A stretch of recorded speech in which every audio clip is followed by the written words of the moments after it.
হালুমে নিয়ে একটা মজার গল্প বলি। কালকে ও হচ্ছে ওর বাবার জানলা দিয়ে ওরকম টিনের পরে চলে গেছে, মানুষের একতলা বিল্ডিংয়ের ছাদ, তার পাশে আবার টিনের ঘর, ওখানে চলে গেছে যে কখন এবার বৃষ্টি হচ্ছে।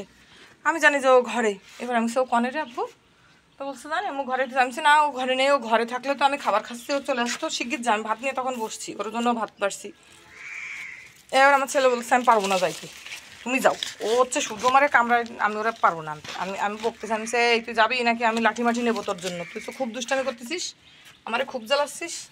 বকলি তারপরে এবার গেছে যায় দেখে যে নিচে গ্রিলের বাইরে, এবার গ্রিলের বাইরে ও গ্রিলে কী করে ঢুকবে, কেচি গেট লাগানো। এইবারও কী করেছে, সেই কেসি গেটের হচ্ছে বাইরে দেখে ও চাবি নিতে আসছে। এখন ওই সময় আর কিছু বলছে না, ওরে দেখে খুশি, সে বৃষ্টি পড়তেছে গায়ে, ওর গায়ে বৃষ্টি বলতে মাথা খারাপ।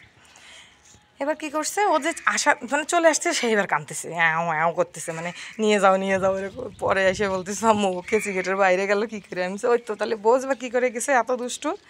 পরে কথা আম্মু আমি কেসি গেটের চাবি, পরে ও যায় তাড়াতাড়ি এবার নিয়ে আসছে, আইসে বলতেছে কি আম্মু আমি যেই চলে আসতেছি না সেই কাঁদতেছে, মনে করছে ওরে না নিয়ে চলে গেলাম আমি।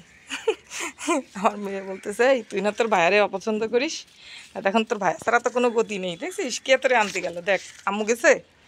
হ্যাঁ, তো ভাইয়ার সাথে সবসময় কামড়ায় সরে, ওরে মোটে দেখতে পারিস না, ও কাছে গেলেই হ্যাঁ হ্যাঁ করবে, দেখতে পারবে না, ঝগড়া করবে, এই হলো ওর কাজ। তাহলে দেখেন কি দুষ্টু, ও কী দুষ্টু। হ্যাঁ, আর এখন এই যে আবার আইসে এখন কি করতেছে ময়না পাখিটা, এই হলো ওর কাজ। ও বাইরে গেছে মানে ওরে নিয়ে আসো এখন ওই যে বাইরে গেল, যায় টিনের ওইখান থেকে তাকায় আছে, মানে নাও। তাহলে এইটা কোনো কথা, তুই যাবি বা কেন, আর তুই এরকম তাকাই বা থাকবি কেন, মানে নিতে আসো, নিতে না আসলে উনার আবার খুব মাইন্ডে লাগে। এই হলো অবস্থা।